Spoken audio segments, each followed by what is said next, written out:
Hi, everybody. I think some of you are starting to come in.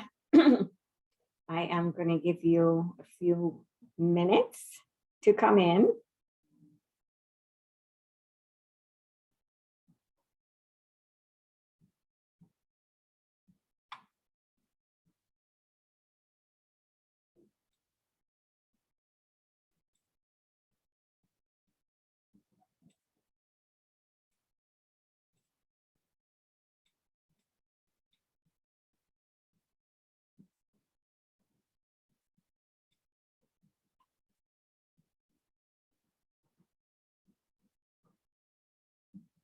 So it is, well, it's 2 o'clock almost.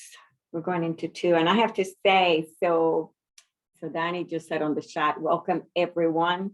So thank you. Danny is my co-panelist in the chat today because Ellen just came back from a beautiful vacation in Hawaii. So she is catching up and we are going to miss her because she's always so good helping you on the chat while I'm here talking to you. So you may need to give me a few minutes to catch up with what's happening in the chat in addition to talking to you, but I know we can make this work.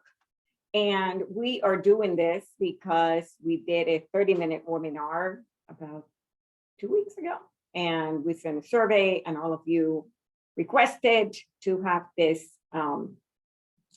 session. So here we are. I have looked at the questions that you have sent us. I'm going to incorporate those in the presentation, and primarily, again, this is for you. So if you have questions as I go through this, I am going to pause and look at the chat for questions that you may have and try to answer those as long as they're relevant to what we're talking about, okay? So H-1B visa cap, it's literally almost, the registration starts March 1st, so it's getting very close. Again, I always tell you, and actually many of you, I know Tyra has talked, Tyra and Danny have over the last week or so, has probably talked, communicated with maybe about 20 or so of you. So here she is, and there is Ellen, and there is Danny, and those are the people that help me make all this work, in addition to you, because I am a strong believer that this is all teamwork. You have your part, we have ours. Employers and petitioners have their part too. Okay, some of you, based on the questions that I have received, are very new to this process. I have the questions kind of looking at them in front of me. So I'm going to go very broad into what's the visa cap. So just so that you know, 65,000 regular H-1B caps and 20,000 that are reserved for those with a U.S. master's degree or higher. The way the lottery works currently is everybody, the 65,000, the 20,000 are all put together, all those visas are put together in the first lottery. And then the master's degrees, those with a U.S. master's degree, are separated from the big lottery, and they have their own lottery. So they get kind of a little bit of a 2 opportunities to get selected. If more registrations are received, then the visa is available. So anytime that there's more than 85,000 available, which has happened for quite a few years now, there is going to be a lottery. The question that I get asked at this time is, what do you think is going to happen in this year? And I can tell you, last year I wasn't too sure because of, the impact of COVID, but this year the economy is strong, which is a good thing. There is a huge demand for skilled workers, like many of you that are in the call today. And I do believe that we are going to have potentially even more than 300,000 registrants, which was about how many we had last year. But you're here on this call because we want to make sure that you have the best chances at your H-1B.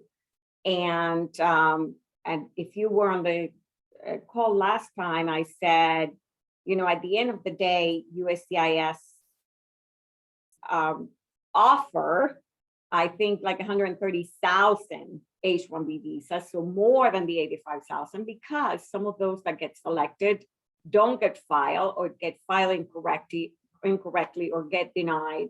So your chances, the more proactive you are, the more proactive your employer is, the better the chances that you have at getting not so much the selection itself, but definitely how the petition is put together makes a big difference. So actually, this slide and some of the other slides that you are going to see are coming from an infographic that we created that I mean, it's hard to put things like this that are so legal driven into something fun. But we made an attempt at it because our clients are so innovative. So we're trying to be in your world. So we created this infographic that you will receive at the end on the email that you're going to receive after the presentation, so that you can look at this again. So that's what some of the slides are coming from.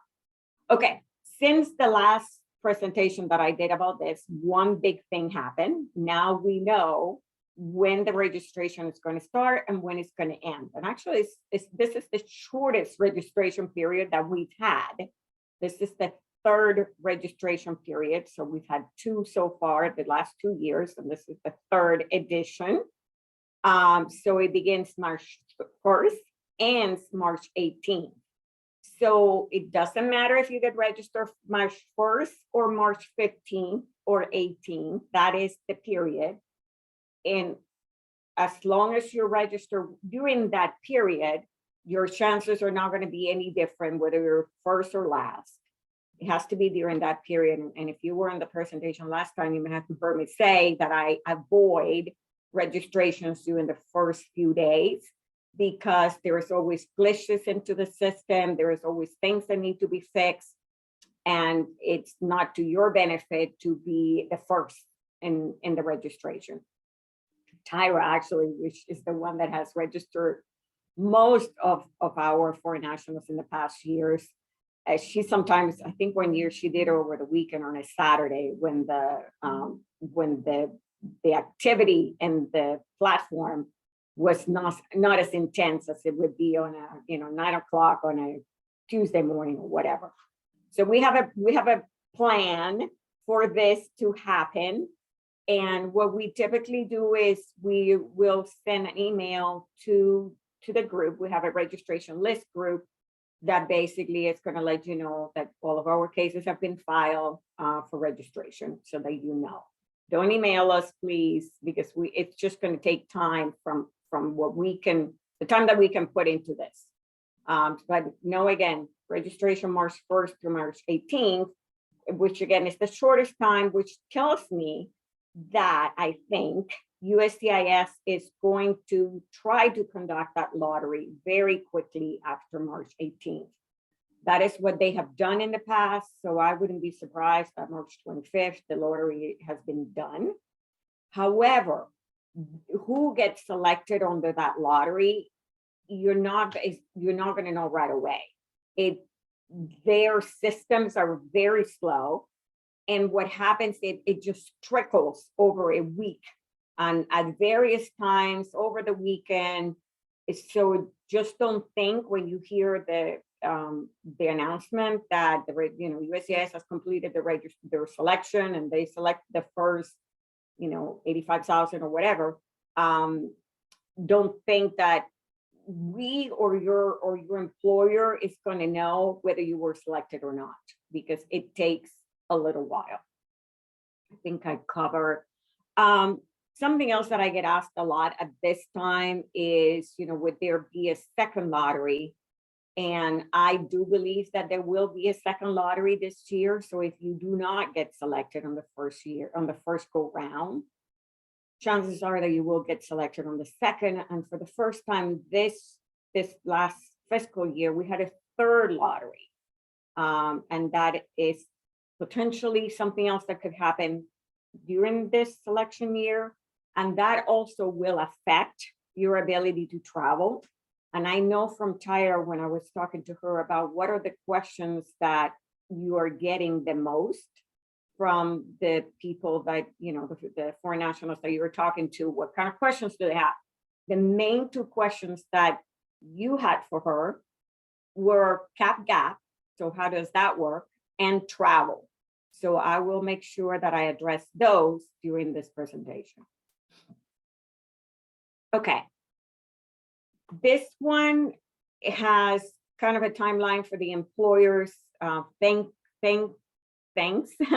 Thank you to all of you employers, petitioners, that after the last presentation, I was grateful to receive, even if it was just a draft of the list of the people that you were planning to put into the lottery, because again, that has allowed us already to start talking to them and start collecting data and for you, foreign nationals, that Tyra and Danny has been working with. Thank you so much for starting to complete the questionnaires that you have been received, for uploading the documents that we have been asking you to do. All of that is very helpful. Now, I got an email in the chat that was actually one of the questions that I also received from somebody. It could have been you. I will be graduating at the end of this spring semester. Can I apply in March pre-undergrad completion? So the issue with, and we always have at least 2 or 3 foreign nationals that are in your situation. The rule with the, you know, whether you have graduated is that you have to have your certification of graduation. So for you, for example, you finish in March. So when I'm assuming you're going to get your degree in June, July. So if you can let me know, Akeem, but whatever, even say in June that you get your degree. Yes, we can register you for the lottery, but we cannot file for you until you have your degree. So for those of you that are finishing your degrees pre-lottery or pre-registration, you're still okay. We can register you. You will go through the lottery. We can file once you get your degree.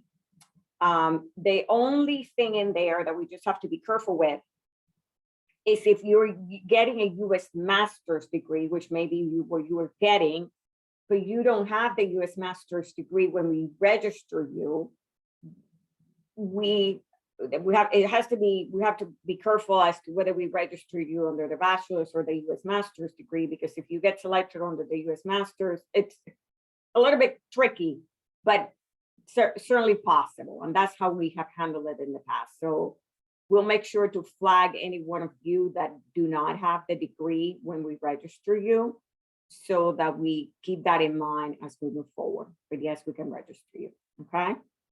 Okay, next thing in here, under the foreign nationals tab, things that you need to be preparing: educational credentials, all your immigration documents, passports, if there are passports that are coming up, the expiration is supposed to be renewed. Credential evaluations is, for example, if you have a bachelor's degree from, actually, if you have a U.S. master's degree, but your bachelor's degree is from China, from India, from Mexico, whatever, we have been okay submitting those degrees as is, as long as we submit your U.S. master's degree. Now, when you get to the I-140 stage, that we have had issues with that, and we have to get a credential evaluation for everything, but we don't have to worry about it here. I think that covers everything on this slide. I don't see anything else in the chat. Okay, travel. I know that this is on all of your minds, either because you haven't visited home because of the pandemic, or whatever. Sometimes it's those things. I love dark chocolate, and when I cannot have dark chocolate, that's what I wanted the most, or whatever. That's an example. But here is how the travel situation happens. Right now, many of you have an F1 visa stamp in your passport, okay? So if you get selected for the lottery, and we go through the whole process, so I'm almost starting from the back forward, because I did get an email about, well, what happened if I get selected, my H-1B gets approved, and I want to go home. So once you get selected and your H-1B has been approved, say September, from September to October 1st, which is almost a gap period that you're still on your F1 status until October 1st, but so you're not in H-1B status. As of October 1st, you will be in H-1B status. If you travel after that, you can go out, but you're not going to be able to come in, because the visa in your passport is an F1, and you're no longer in F1 status. You are in H-1B status. So to come back into the United States, you are going to have to go through consular processing. You're going to have to file an application. You're going to have to go through an interview, and you're going to have to get a visa.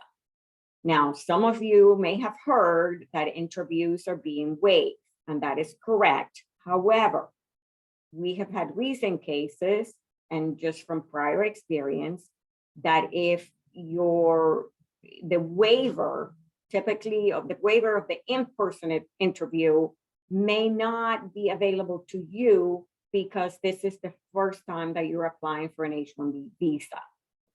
The interview waivers are primarily given if you're applying for the same visa. So you already had an H and you're going to an H. In the same consulate, the same position. I mean, if everything pretty much stays the same, you have the highest chances of getting an interview waiver. So that's the easiest thing to answer about travel was that one. Now let me come back and talk about, we file your petition, and typically most of so you were selected under the lottery, okay? And we file your petition. Most of our petitions, unless there is a reason why we need to file as consular processing, and there's reasons for that, but the majority of them, for your own benefit and for your employer's benefit, we file it as change of status, meaning you're changing the status in the United States from your F1, whatever status you had before, say a TN, to an H-1B visa. Because you're asking for a change of status in the United States, if you travel abroad, you're no longer in the United States. So USCIS may decide that they're not going to give you a change of status because you have no status to change. You're not here. You are abroad. So what could happen is they may approve your H-1B petition, but they do not approve your change of status. So say you left in June, and now they approve your H-1B petition, but they did not approve your change of status. So you're stuck abroad because the consulate is not going to give you an H-1B visa to enter the United States. The sooner you're going to be able to enter the United States on a new H-1B visa is 10 days before October 1st. So say September 20th is when you will be able to enter the United States. If you would have stayed in the United States during this period without traveling abroad, what most likely will happen to you, if you have an employment authorization document that is current at the time that we file, you will go into something called the cap gap. And I have a different slide for that because that's the other question that you asked. So during that cap gap period, you will be authorized to stay in the United States and work, even though your employment authorization may have expired. So take your pick. You travel, you stay abroad, your H-1B change of status does not get approved. You cannot enter the United States for 3 months or whatever it is, or more, depending on what the consular situation is and the travel bans. Your employer does not allow you to work remotely for a whole bunch of other reasons for that amount of time. And you are dying to get back to the United States and do your work and do the things that you're planning to do, but now you travel when you're abroad. So my strong recommendation, and that kind of applies the same thing for the after the H-1B change of approval. So even if they've approved your petition, so all of that kind of falls into the same bucket. That is the reason why we recommend strongly that you do not travel after we register you. Now, also now this actually gets expanded even further, because before we only had one lottery. So you knew if you got selected the first time or you didn't get selected at all. Now we have a second lottery and potentially a third lottery. So if you travel, you did not get selected on the first lottery, you're registered, but you did not get selected. You have a valid visa stamp on your passport for your F1, and that's the status that you have in the United States. You could travel under that and come back. But if you get selected under the second lottery in July, and we file for you at that point, again, change of status, then all of this will apply to you again. And you should remain in the United States until your H-1B visa is approved. I'm going to move on because I can talk forever about this and it just keeps on coming back. So I hope, so let me just get, for those of you on the chat, does that answer the question about the travel? I know it's probably not what you wanted to hear, but hopefully it answers the questions. Give me a yes, give me a no. Let me know that you're paying attention, please. And while I wait for you to say, yay, okay, we got it. There was an answer about the, should I renew my passport? I know that the passports are, renewing passports is difficult because of COVID and because of things that are closed. But the registration will require that we include a passport number. So I'm not sure who asked that question, but ideally you should have your passport. I mean, if you apply for it, it's going to expire, and then you got it and you have a new passport when the H-1B petition is filed. It's possible, and I think we did one case like that last year, but USCIS can get confused because they want to or because they're overwhelmed very, very easily. So I would recommend that as much as you can, make things easy for them. And if you can have your valid passport at the time that we register you, it would be the best for you. I think I got a question on the Q&A. So just to clarify, we're not able to travel abroad after March 1st, 2022. No. So the travel is March 1st is when registration begins, okay? So from March 1st until March 18th, registration is happening. You can travel during that time, as long as you have a visa stamp on your passport that will allow you to come back into the United States, that is valid. After we register you and you get selected, so April 1st, we know that you got selected. And now we're going to get ready to file your petition. And your petition gets filed May 15th. Say, I'm just picking. After May 15th, that petition would have been filed as a change of status. So from that point on until October 1st, when hopefully you change status as H-1B status, you should remain in the United States. I hope that answers that question. Okay, I have 3 minutes left, and I've spent the majority of my time on travel. All right, selected, not selected. I hope that all of you are going to get selected, but I mean, I've been doing this long enough that I know some of you will not. We have another whole presentation that I will be doing on, you didn't get selected. And for those of you that do get selected, I will be doing one of those. in this slide, which again, you're going to get in the infographics, it starts to provide you some ideas of what people typically do if they don't get selected. So just kind of look at that. Okay, cap gap, this is the other thing that got a lot of questions. How does the cap gap work? Again, April 1st is when typically USCIS will start accepting the petitions for those registrations that were selected under the cap.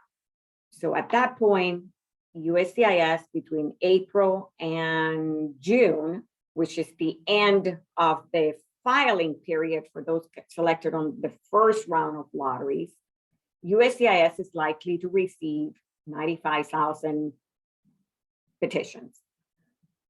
You may be one of them, or hopefully several of you are in that pack. And many of you right now are on OPT. And your OPT typically ends somewhere in the summer, likely before June. If you get selected under the lottery and your EAD was valid when we file that petition, say we file your petition June 1st, the cap gap allows you to stay in the United States and continue to work under that expired EAD until September 30th. So it basically artificially and automatically extends your employment authorization document from where it ended, say June 1st, through the beginning of the H-1B, which is October 1st.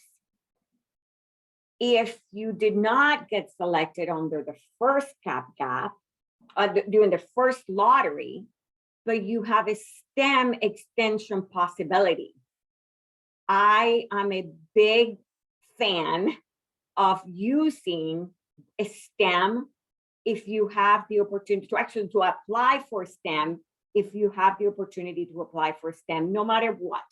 Even if you get selected under the lottery the first time around, and you think that you may not need to use that STEM, please, please, please apply for it. Okay.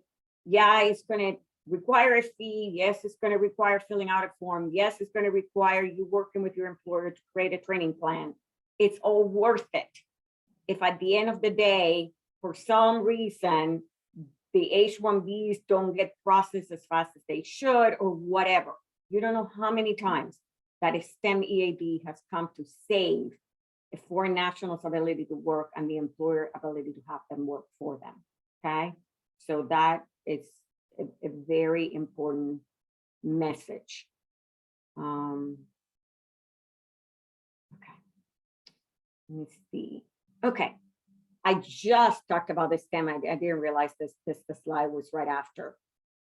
Again, a STEM OPT, for those of you that have that available to you, it is important that you look into it and use it.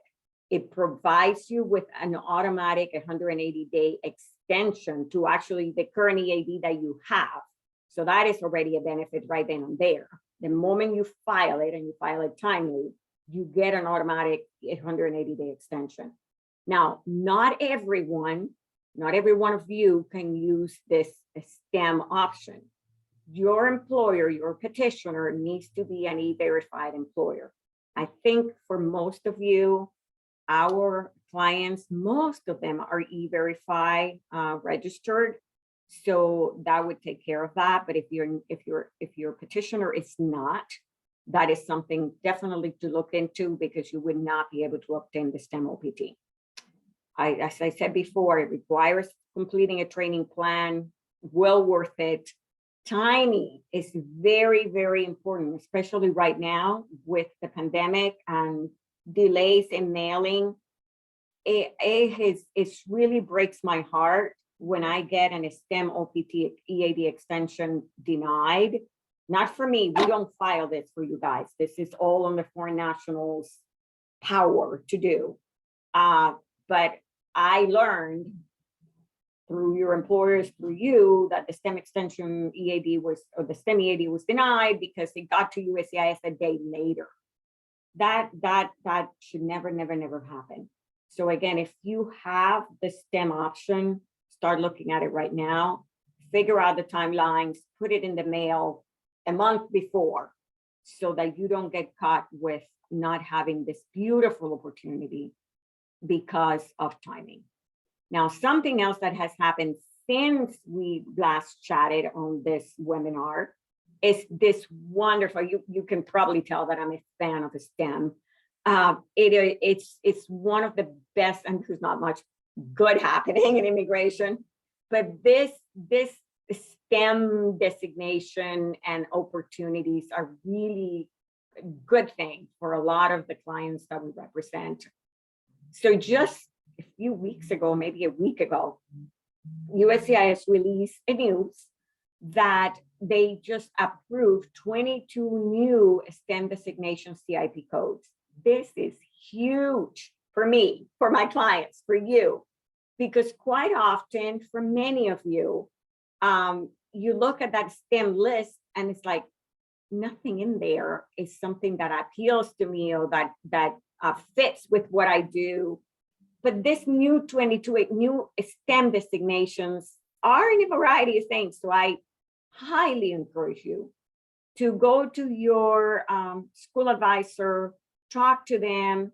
And if you're in the situation that you have a bachelor's degree in the United States, and you did not get selected for the lottery, whatever reason, and you need to, your plan is to stay in the United States and go on to a master's, a US master's degree, my recommendation to you is to look at the STEM opportunity, look at the STEM degrees and see if there's one of them that you can use. Because again, it opens lots of doors for you, okay?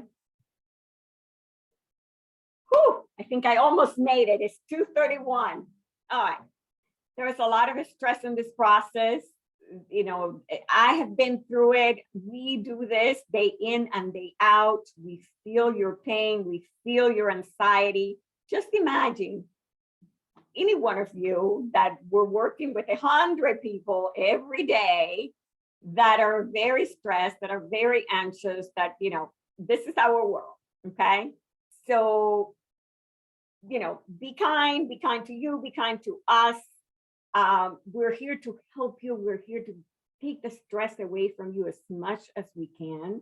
So we value your partnership. We value you participating in the webinars that help you. I know there was probably a few other questions that I may not have answered, but as we work through with you, Tyra and Ellen, myself, Danny, we have you covered. Again, and some of you that we have already started working with you, thank you, thank you, thank you. We love working with you. We love opening the opportunities for your future. And I'm a fan of all of our clients. I think that you are all making the United States the best place to be for all of us.